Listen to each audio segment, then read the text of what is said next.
Well, good evening. Hello and welcome to our program. My name is Thorin Tritter. I'm the Museum and Programming Director at the Holocaust Memorial and Tolerance Center of Nassau County, which is located in Glen Cove, New York. We've got, I think, a pretty important program this evening with author and journalist Silvia Foti, whose book, The Nazis' Granddaughter, recounts her more than 2-decade-long journey to uncover the truth about her grandfather, a man who's celebrated as a national hero in Lithuania, but who Silvia found out collaborated with the Nazis. Before we get into that story, and before I introduce Silvia Foti formally, I want to put in an advertisement for some of our other upcoming programs. So the day after tomorrow, on Wednesday, I'll be back for my next Curator's Corner, part of a series of short programs that I present about particular objects and images in our collection. And given that we are coming up on Thanksgiving, I thought that I would focus this week and talk about our Displaced Persons Camps exhibit and about the thanks for the end of the war that many people felt in April and May of 1945. Then next Tuesday, November 30th, after Thanksgiving, we are holding our first program in our new 2G Tuesdays series, where we will have the children of Holocaust survivors sharing their family histories. And to launch the series, we will be hearing from Fred Gross about his family history, which includes a particular connection to Hanukkah, the Jewish festival of Hanukkah, which starts this coming Saturday. And so I hope you will join us to hear Fred's presentation and for a lighting of some Hanukkah candles with him. And one more program to mention, HMTC's Louis Posner Memorial Library is launching a monthly book club. And our first meeting is set to start on Zoom on Wednesday, December 8th, when we will be talking about Georgia Hunter's We Were the Lucky Ones. If you're interested in joining our book club, please reach out to me via email, or you can find actually a link on our website as well. And we do have some copies of the book available for free to those who are interested in participating, but you've got to come and swing by our building.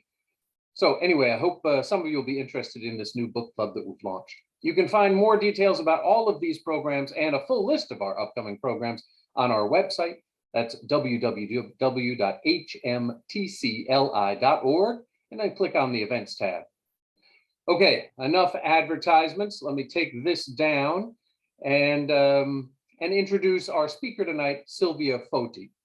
Silvia is an award-winning journalist from Chicago who earlier this year published a highly successful book entitled The Nazis' Granddaughter, How I Discovered My Grandfather Was a War Criminal.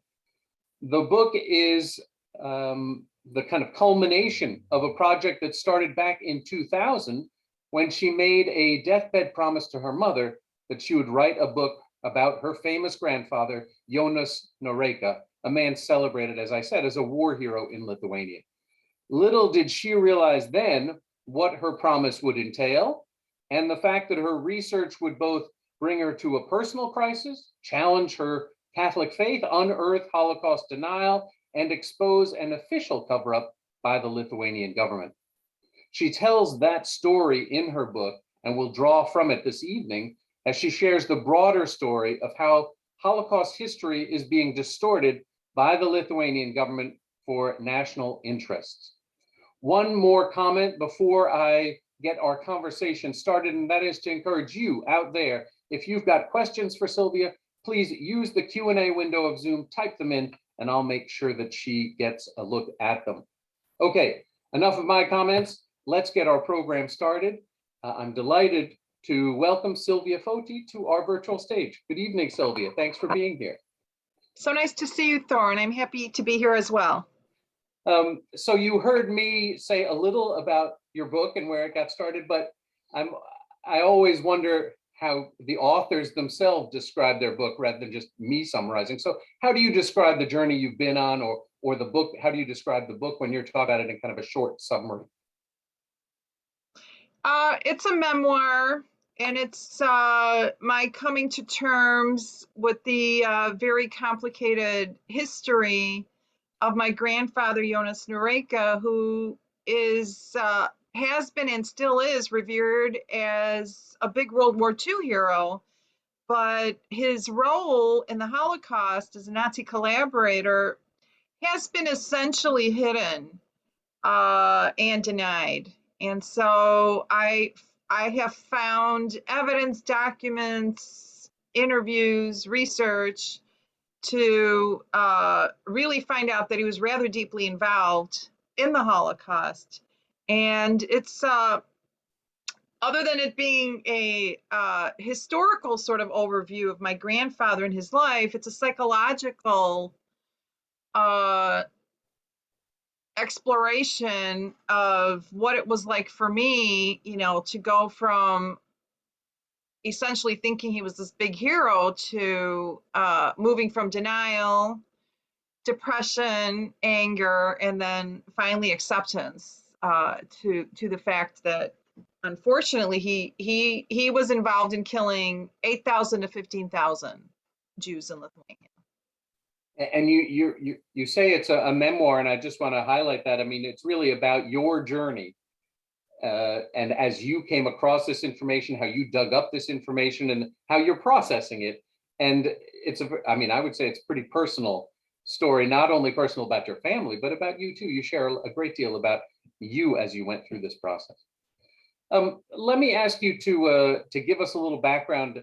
Not everybody may know very much about Lithuanian history. Could you give us the short version of Lithuania's history, particularly during the period from let's say 38 to 1945? What happened in Lithuania? Well, Lithuania was free after World War I to World War II. So it had 22 years of independence as a democracy. And then in 1940, the Soviets came in and occupied it. And then a year later, in 1941, the Nazis came in and occupied it and stayed there until 44. And then again, the Soviets came in and occupied it from 44 to 1990. And then in 1990, Lithuania got its independence with the breakup of the Soviet bloc, and now has had independence for 31 years. So it is a complicated history, and the people who lived through that period in the 1930s and 40s really were batted back and forth between the Soviets and the Nazis as they struggled, and particularly coming after that short period of independence, of being their own free nation, and then to get occupied 3 times in the span of 5 years. More than 50 years, because they were occupied until 90. Right. Can you give us a sense of what you knew of your grandfather at the time of your mother's passing, and how many Lithuanians remembered him and still remember him? Yeah, I grew up in Chicago in Market Park, a very Lithuanian community at that time, and heard stories from my mother and my grandmother about my grandfather. And so he was my grandmother's husband and my mother's father. I had never met him personally, but they talked about him so much that it felt like he was a presence in the house. So I heard a lot about how he died. He died in 1947 at the age of 36. So he died very young. He died in a KGB prison. He was tortured and then executed, 2 bullets to his head. And the reason he was brought to the KGB prison was because he was trying to lead a rebellion against the Soviets in 1945 to 46. He was trying to round up all the partisans in Lithuania and have them rebel, and then kind of get the country to rebel against the Soviet Union. It did not work. It was a failed plan. He was betrayed by someone in the KGB. But this is kind of one of his most heroic periods, and this is where he called himself General Storm. He had really been a captain in the Lithuanian army, but because he was trying to lead this effort, his code name was General Storm at that time. And so a martyr, right? I mean, he went down in history as a martyr of Lithuanian nationalism. Yeah, that part is completely true. That part is completely true. Then before that, he was in a Nazi concentration camp for 2 years. And it was presented to me as because he was a resistor against the Nazis and that he helped to save Jews. Before that, he was head of the Cholet district during the Nazi occupation. And this was glossed over for me when I grew up, what he exactly did. And I get into this period quite deeply in my book. But before that, he led the uprising against the Soviets in 1941 in Žemaitija, this 5-day uprising. So that part was a success. They did get rid of the Soviets. Unfortunately, that's when the Germans came in and took over Lithuania. But the Lithuanians sort of had a sense of success in getting rid of the Soviets, at least. So there's certainly not only what happened, how he was eventually murdered by the KGB, but there's also this earlier moment where he's fighting for Lithuanian independence. And you describe how at the beginning of the war in 1939 and in 1940, I mean, he's a strong nationalist for Lithuania, this independent nation that had been recreated in 1918 after World War I. He grew up in that, strong supporter of that, and saw the possibility to have this independent nation and fought against initially that Soviet incursion, and then apparently seemed to fight against the Nazis too, because he was sent to this Nazi concentration camp. But then you find out there's a little more to the story. What made you initially, or how did you initially find out that there was another side to this and that there was this collaboration with the Nazi side? Well, my mom and my grandmother kind of died one on top of each other in the year 2000, 5 months apart. And, they were the matriarchy of the family. And before my mother's death, my mom had asked me to write this book because she knew she wasn't going to be able to do it. This was her task. She's been working on it for a long time, right? Yeah, this was her task. She was going to write the book. And I grew up always hearing about how she's going to write this book. She had even gotten a PhD in literature to help her kind of fortify herself to write this book.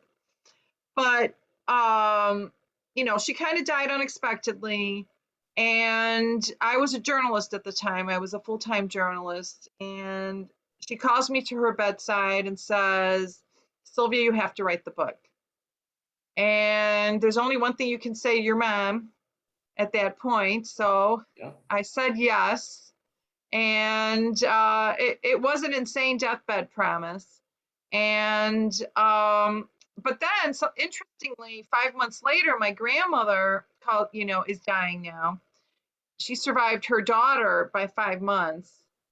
And she calls me to her deathbed and says, "Silvia, how's the book going?"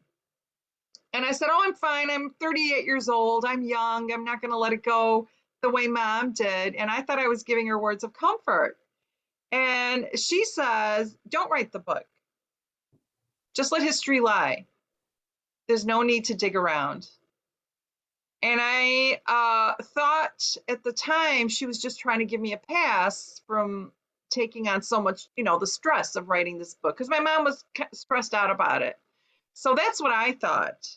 And I said, no, Muchacha, of course I'm going to write it. There's no way I'm going to let it go. I promised Mom, And she rolled over in bed, faced the wall, and that was the end of the conversation. And then she did die shortly after that. So they both wanted to be buried in Lithuania. And so we buried them in October in Lithuania. And right after that, we went to visit the school named after my grandfather, the Jonas Noreika Grammar School in Šukonė. And we're greeted very grandly. The children are, with flowers, and they're singing Lithuanian songs. And then we go into the director's office, and we're talking about my grandfather. And he says, "I heard you took over this project of your mom to write the book. You're such a good daughter for doing this." And I said, "Thank you."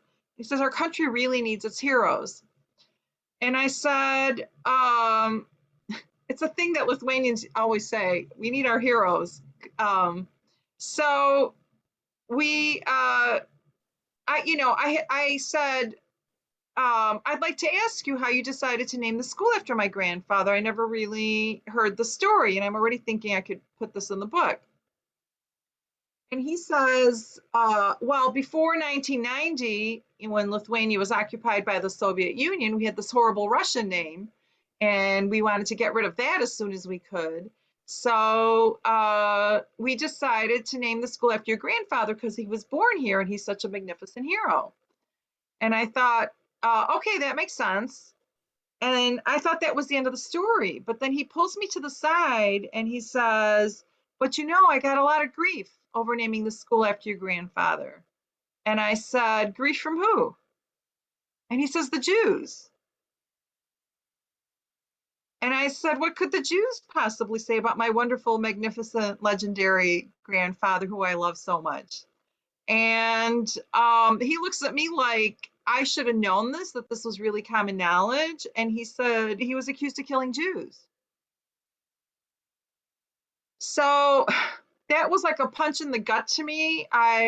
It's the first time I ever heard that. Nobody had ever prepared me for anything like this. You know, I had to sit down, kind of catch my breath over this. And he says, but that's all in the past. It's ancient history, and it's just communist propaganda. It's not true. So I come back home to Chicago, and I'm talking to people here, like my father and other people, and I'm like, have you ever heard this crazy rumor about Jonas Noreka killing Jews? And they're like, yeah, we heard it. And I'm like, what? How come nobody ever told me this? And they're like, well, it's not true. It's just communist propaganda. Why would we bother talking about this? So that's how it started. That's how I first heard of this. So, I mean, even the way you hear about it then, oops, I hope that's okay. It's couched in this concern about Lithuanian nationalism and the view that the Soviets hampered that nationalism, squashed that nationalism, and so wouldn't want to celebrate this guy, and instead would dredge up bad things about him because he was a real Lithuanian hero, because he had fought for Lithuania's independence. But you end up digging down. What do you come across? What are some of the smoking guns that provide you the evidence that you talk about? So in my mother's archives, I found two big pieces of evidence that really changed my mind about him. And one is this Pakel Galvariatove, which is a little brochure, a little tiny thing, just 32 pages. And it means raise your head Lithuanian. And when I first came across it, I thought it was just going to be about how wonderful it is to be Lithuanian, sort of like this patriotic thing. And it was written by my grandfather. And it says 1933 Kaunas. And I started reading it, and I was really concerned by what I was reading because it's very anti-Semitic.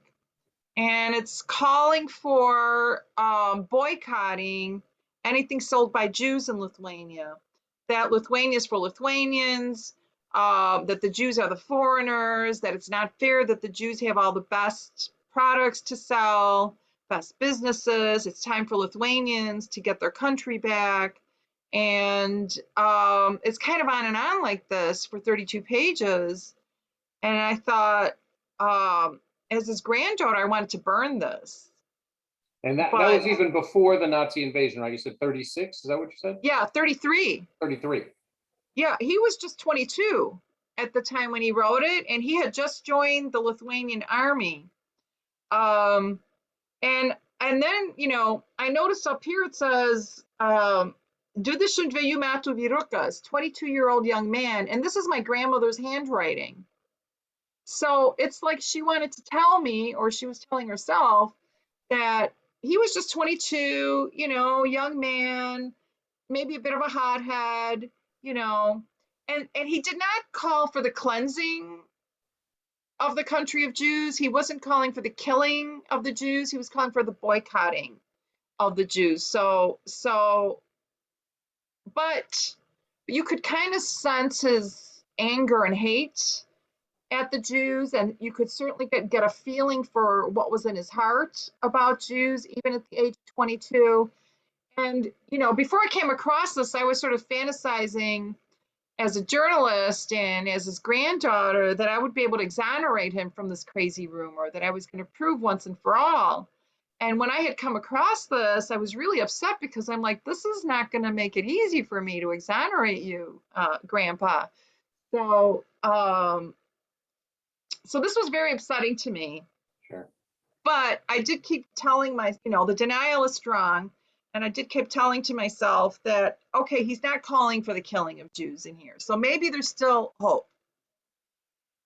But then I came across this other document that dashed all hopes for me. And it was in this book called Masinės žudynės Lietuvoje, Massive Slaughter in Lithuania.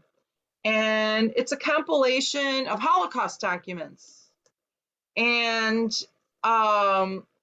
categorized by city. And one of the cities is Šiauliai, where my grandfather was the head of. He was the head of the region of Šiauliai, not just the city. And it's a document calling for the rounding up of all Jews and half-Jews in his region of Šiauliai and bringing them to a newly formed ghetto that he wants created in Žagarė. And they all have to leave their homes, and they can take, a little bit of money and, a little like packet, and they have to be at Žagarė within a week. And, there's another detail of, and those Lithuanians who had to be displaced, meaning like if the Jews were put in a ghetto where their houses were, those Lithuanians can get other property. And so then they, basically they can take over the Jewish property. And anyway, within 6 weeks, more than 2,000 Jews were slaughtered in Žagarė and on Yom Kippur, as it turns out. And so this is the document that really changed me and turned me around. I took it very seriously as a journalist. It's a primary source document. It's his signature. The results are devastating. And so when I read this is where I really said to myself, now I really have to dig in to what he did during this Nazi period. Can I ask you, maybe I should have asked this before, but can you give us what happened to the Jews in Lithuania during the period from 1939 to 1945? Well, and not just what your grandfather did, but the kind of bigger picture of what happened to the Jewish population of Lithuania. Well, before 1941, they were already getting segregated and discriminated and losing jobs and losing businesses, and their lives were getting narrower and narrower. But in 1941, with the Nazi occupation, between the summer of 1941 and like within the first 6 months, most of the Jews were already slaughtered. So it was a really lightning fast slaughtering, done very, very quickly. And so by the end of the Nazi occupation, 96.4% of the Jews were murdered. And this is the highest percentage in all of Europe of number of Jews, percentage of Jews murdered. Number is, Poland is very high, 3 million, and Lithuania is 220,000, but the percentage is the highest in Lithuania. And that speaks to the local collaboration that was rather enthusiastic in this effort.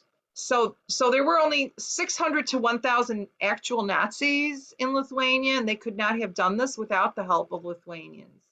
And unfortunately, too many Lithuanians went along with it, and it was just devastating. Lithuania was the absolute worst place to be if you were Jewish during that time period. It was almost impossible to survive. Yeah, the numbers are terrifying.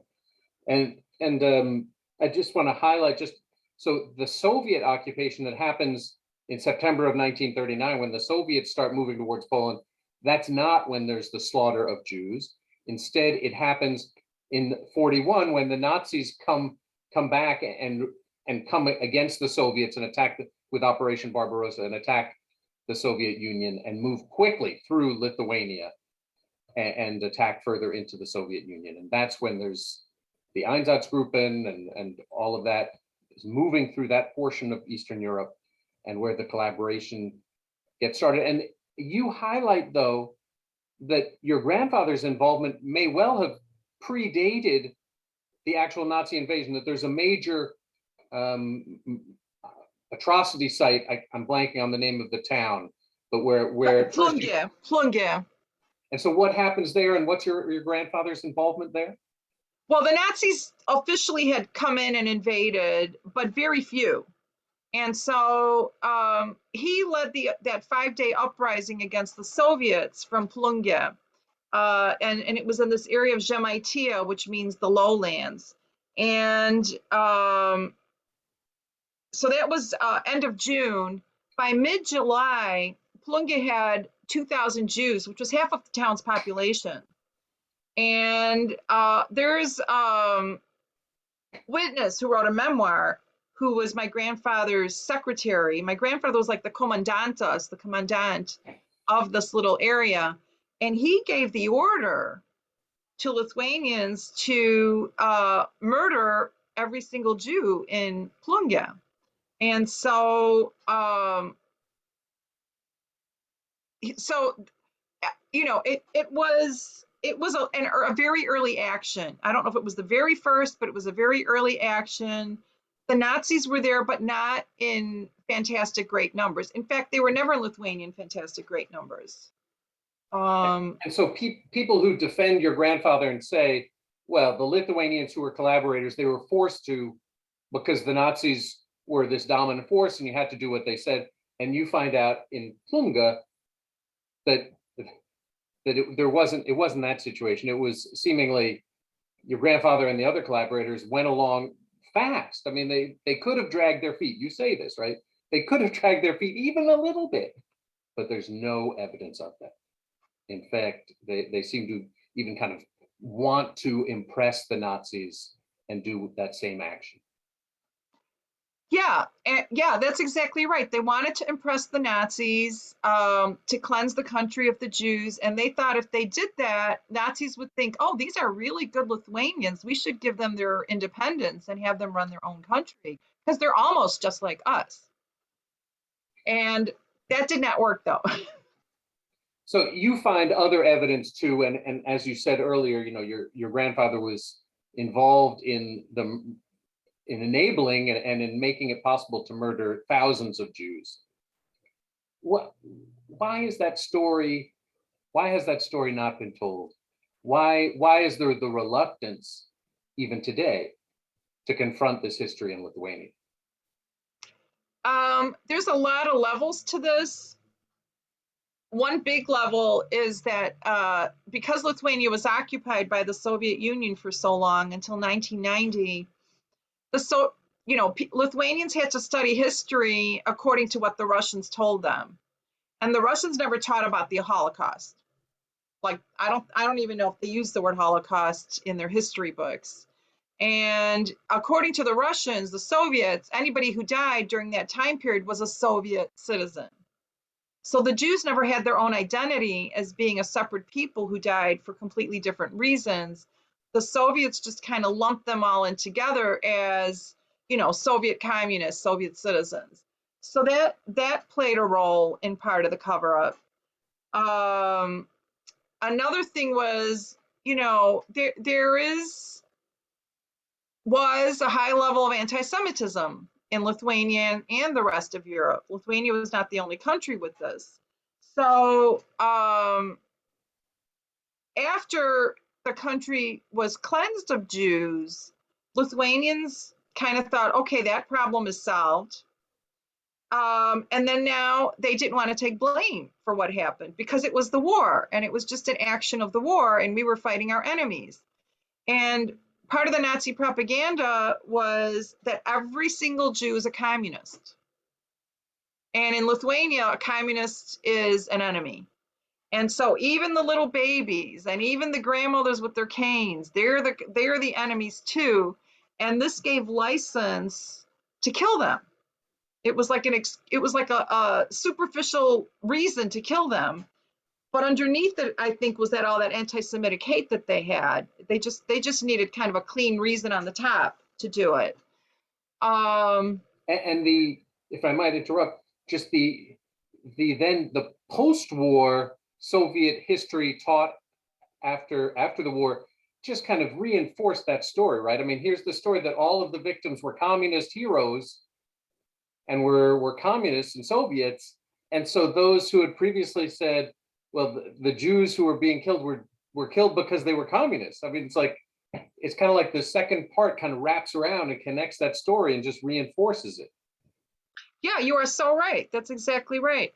And and I grew up in Chicago, and I went to Saturday school, Lithuanian Saturday school. It was 4 hours every Saturday, where we learned about history and culture and literature. And never once did I ever hear the word Holocaust in Lithuania, Jews killed in Lithuania. It was always Siberia. Siberia, Siberia, Siberia, Lithuanians sent to Siberia by the communists. And,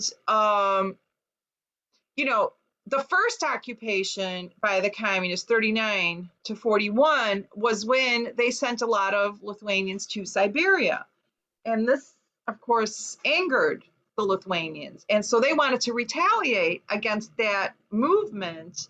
And so, anybody who was communist is bad. And then you lump in the idea that every single Jew is a communist, and they felt like they were just fighting against that. So, so that's how that all played in too. And now you talk you describe in your book about a Holocaust. I think they changed it to a genocide museum that's in Lithuania that has genocide as the name. And yet, am I right? It's not a museum about the Jewish victims of the Holocaust. Yeah, it's called the Genocide Resistance and Research Center. They ostensibly have a little bit about the Holocaust in there, like, I don't know, 10%, but like 90% is about the Russian occupation, the Soviet occupation, and how so many Lithuanians were sent to Siberia. So it's more about the Soviet war criminals than at all about the Nazi war criminals. And they do call themselves the Genocide Research and Resistance Center. And it's a term that's troubling, that has caused them trouble, because they want to equate what the Soviets did to the Lithuanians, what the Nazis and Lithuanians did to the Jews. So what happened to the Jews is definitely a genocide. When 96.4% are eliminated, that qualifies as genocide. But what happened to the Lithuanians, it feels like a genocide to them psychologically, because psychologically their Lithuanian identity was taken away from them and Russianized, but they weren't killed. And so if the genocide is physical death, it's not just the spiritual psychological death. But Lithuanians took that spiritual psychological death and wanted that equality with that word, because that word is so strong. They wanted to be able to use that word for what happened to them, because the Jews were able to use it. So they wanted like this equality with it. I mean, we see this to some degree in other countries as well, like in Romania, in Poland, and other parts of Eastern Europe, where we know there was strong collaboration with the Nazis, but there was also victimhood of the local population, non-Jewish population, by the Soviets. And so, I mean, on one level, I can understand, non-Jewish Lithuanians saying, we were victims during World War II, and everybody's talking now about the Jewish victims, but we were victims too, and how do we get that across? Is that what's going on? Yeah. I mean, it's almost like another form of envy in a sick way. Yeah. Of Jews getting like the higher level of the suffering. you know, where Lithuanians really did suffer, but it was not as much. Right, right. And I mean, maybe it's human nature to always, you know, to feel like I've got to compete in the suffering and that I've suffered as well, and people are not seeing my suffering, and so drawing it out. But when they start in as you describe it, it's not just describing their own suffering, but they describe it in a way that buries and obscures the treatment of the Jews. Yeah, that's exactly it. And so that's the kind of the argument your book tries to draw attention to, this history that competes against the Lithuanian narrative, right? The mainstream Lithuanian narrative of World War II. Yes, that's why it's such a complicated story, and there's so much to it. And my grandfather and other Lithuanians, you know, who fought against the communists, it's such a good patriotic story that it really does hide what happened with the Nazi collaboration and the killing of Jews. And it was so effective for so long. And I think it could have continued to be effective for so long. But I think the story of my grandfather is getting so much attention and so much international attention that it's kind of opening up the window to like the complexity of this and really shining a light to what happened during that Nazi occupation. I mean, a lot of that, it seems to me, comes from you, right? I mean, your research led to front page articles, right, it was at Chicago Tribune and New York Times, and like major newspapers who were breaking, I mean, who you broke the story, but they publicized that story. And then you talk in your book, though, about other people who have been also working to tell a more complete narrative of what happened. And you talk particularly, and I see you, I think you also refer to him in your acknowledgments, this guy, Gochen. Am I pronouncing the last name correctly? Yes, yes. Can you tell us, he started a lawsuit? Can you tell us a little about what his lawsuit was and what he's been fighting with, and why you've been working together? Yeah, so, you know, I was working on the story of my grandfather independently until 2018 for 18 years. And Grant is a Lithuanian Jew now living in California, but he was born in South Africa. And in South Africa, his grandfather was telling him stories about what happened to his family in Lithuania. And so he understood that he lost a lot of relatives during the Holocaust. And after Lithuania got its independence, he started visiting Lithuania and wanting to visit these grave sites and say Kaddish over them. And at one of the grave sites, he understands that it was my grandfather, Jonas Noreka, who played a role in killing about 100 of his relatives there. So it was kind of the seminal moment for him. And he's like, you know, he soon started realizing that Jonas Noreka is this hero in Lithuania. And he tried to sort of let the government know that maybe they made a little mistake in declaring my grandfather a hero, but the government wasn't really paying attention to him. And so in his frustration, he launched like 20 legal actions, maybe from 15 to 20, 2015 to 2020, and basically accusing the Genocide Center of Holocaust distortion, because it was mostly the Genocide Center's initiative in making my grandfather a hero. And so this Genocide Center is a really, really important institution in Lithuania. I don't know that we have something like this in the United States. It is the arbiter of history, and it employs, I don't know, 80 to 100 historians to look at Lithuania's history, especially World War II. And what they say is what the narrative is. And so if you ever talk to a politician about this, the politician says, well, I'm not a PhD in history, you know, I can only defer to, these people at this institution, who have the resources to look at the situation. So I can only depend on what they say. So all roads always lead to the Genocide Center on this issue. They're like the holders of the memory and how it's going to be remembered. And so anyway, Grant tried to sue them and he lost. He lost all of these legal actions. And then he took it to the European Court of Human Rights, and he had a 5% chance of being heard because 95% of the cases are declined. And so his was just recently declined too. So now I think he's trying to take it to the United Nations under another action. This is so recent, I don't even know what this action is yet. So he's not giving up, but So I think it seems like he's gone through this legal process trying to get, while your story has worked, not that this was your initial intent. I mean, you were writing a book, but it's done much more than that. I mean, your book and the work you did for your book really turned into a way to publicize this history that the courts don't seem to have been willing to face yet. Is that correct? I would say so. I would say because it's such a personal story and it's a memoir, and it's creative nonfiction. It's written in a way that is meant to involve the reader into the story and the characters. And so it's not this dry academic, historical piece.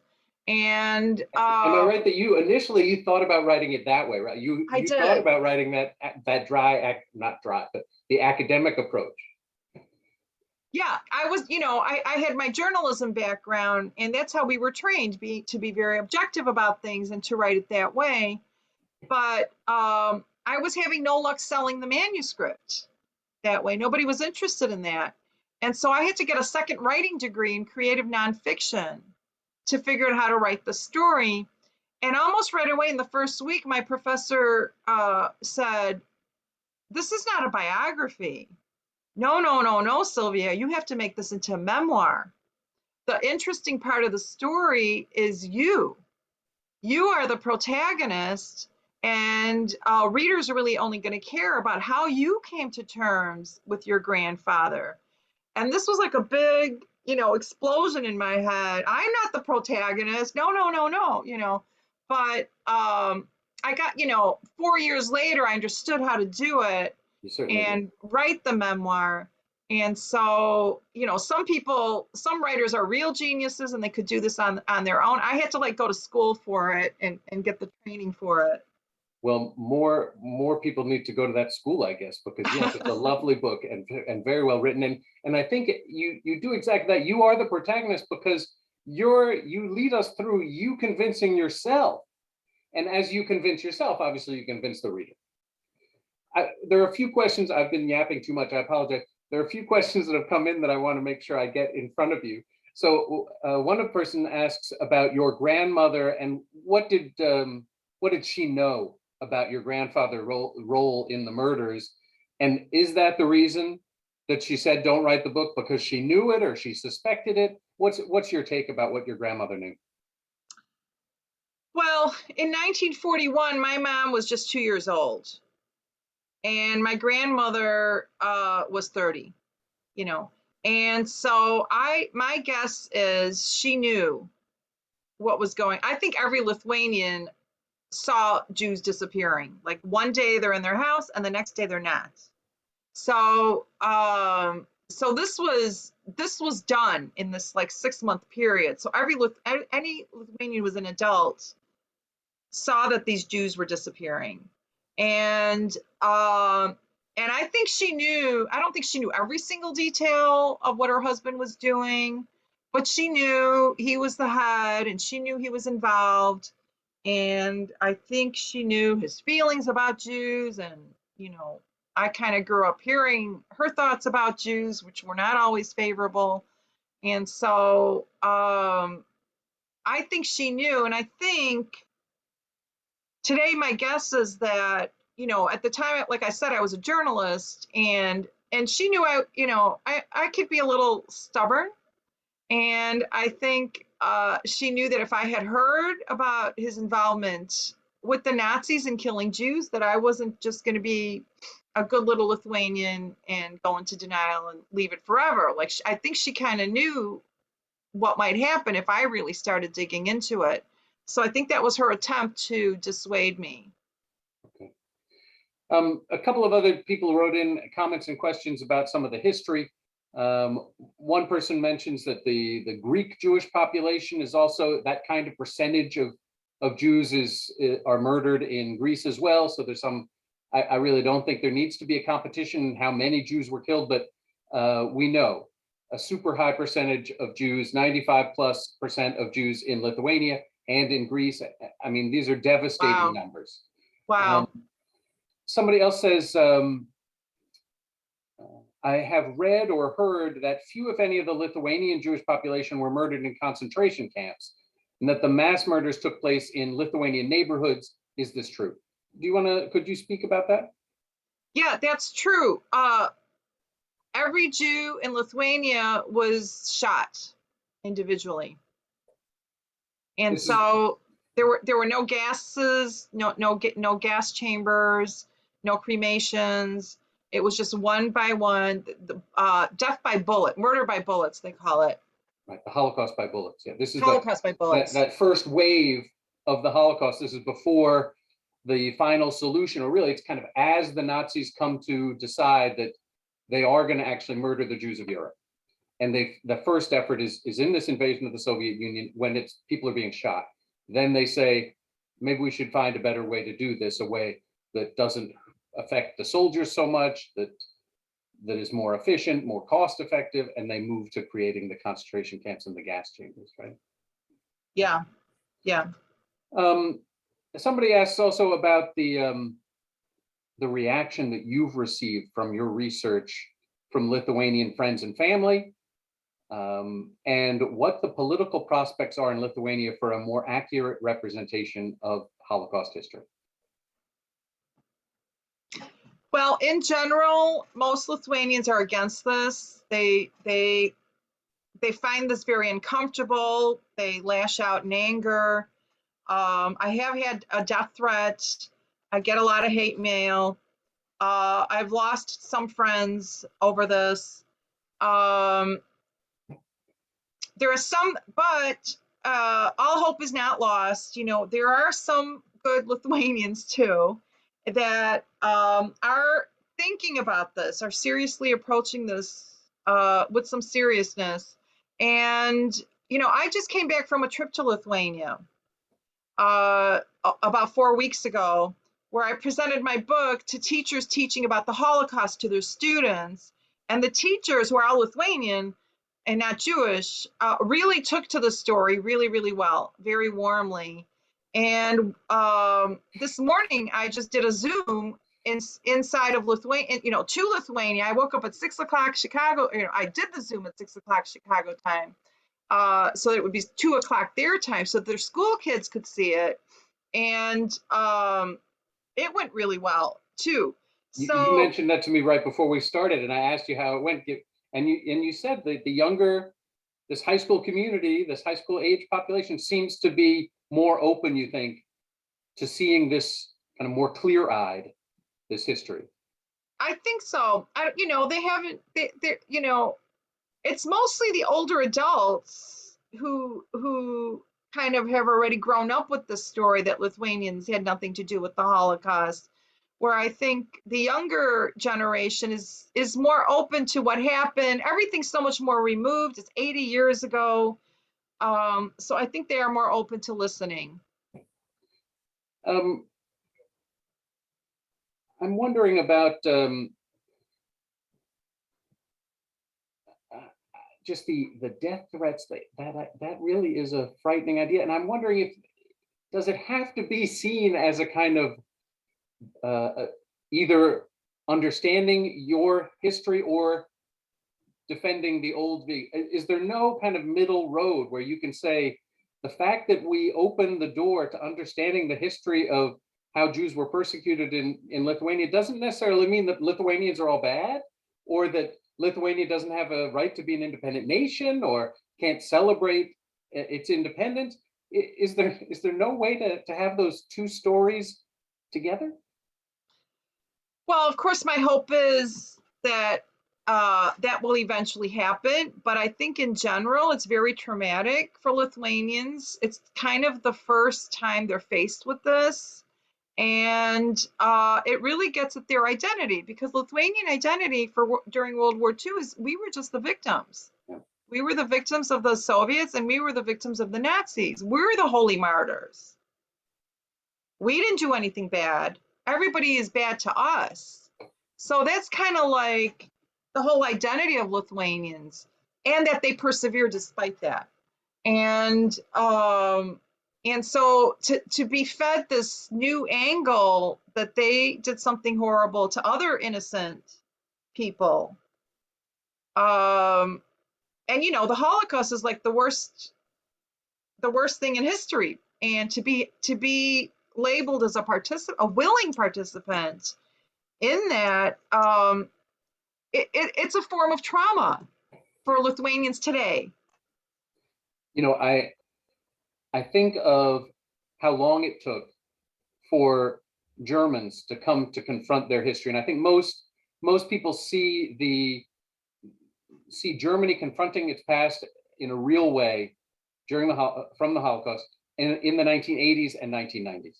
That it takes until the grandchildren of the perpetrators in the 1980s and 90s. That's when you start to see the development of monuments and memorials in Germany. That's when you see museums coming up about it. And then I say, okay, well, if it took Germany 50 years, or 45 years, let's say 45 to 90, then for a country like Lithuania that only is opened, has their mind open to that history in 1990, at the end when the Iron Curtain finally falls, then okay, maybe it's going to take 45 years from 1990 before Lithuanians are in the same place where the Germans were in 1990. And so that, some people might look back and say, why can't Lithuania or Poland, and this is often the case in Poland too, where people say, why can't they confront their history? And I wonder, I just think about how long it took for Germany to confront this history, and how different it is if you work in the fact that Lithuania and Poland were under Soviet rule for this long period afterwards, and just were not exposed to that history. So a complicated story for sure. I think that's a very fair assessment. We're just about out of time. There's one more question that came up that I wanted to get to you, which is, I know you refer in your book to your brother. And so somebody asked, do you have any siblings or cousins, and how do they react to your work? You also talk about your father to some degree, who, am I right, he's not Lithuanian by birth? No, he is. He is. Oh, he is. Yeah. But he grew up in Argentina, or no? No, Okay, he grew up in Lithuania. So can you tell a little about how your father and your brother and other family members have responded to your work? My brother has been very supportive. I talked to him about this constantly all the time in the past 20 years. And so he's been very, very supportive. My father has, as a father, he's been supportive. I mean, it's not like he was mean or anything, but he just couldn't believe it. He would say things like, why does it have to be you? Why can't it be a historian doing this? You're just the granddaughter. Why does it have to be you? And I would say, I don't know, Dad, but I think because I am the granddaughter, I'm going to get more attention over it. And I've learned to embrace being the granddaughter, because I get to be emotional about this, because it is traumatic. And I get to explore my emotions rather deeply, I think, in the book. Whereas, a historian or academician, they're told not to put emotions into it. And I think the story is so complicated. It's fair for the granddaughter to write about her emotions. And I think that kind of opens up the whole conversation to this. So anyway, my father read the book for the second time. And after the second time, he's like, Silvia, you might be onto something. Well, if I may say, I mean, there's a lot more There's a lot more in this than we have talked about this evening. You've given us a nice taste of it. But first of all, you share so much more about many of the family members and people you meet in Lithuania.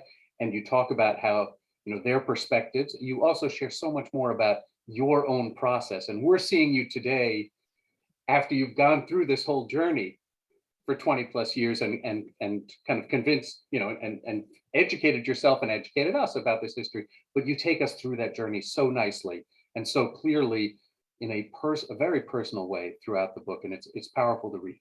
So I want to thank you so much for joining us and sharing your story and this history with us this evening.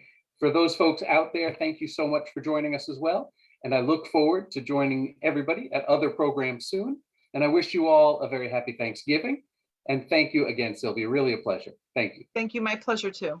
All right. Have a nice night, everybody. Take care. Bye-bye.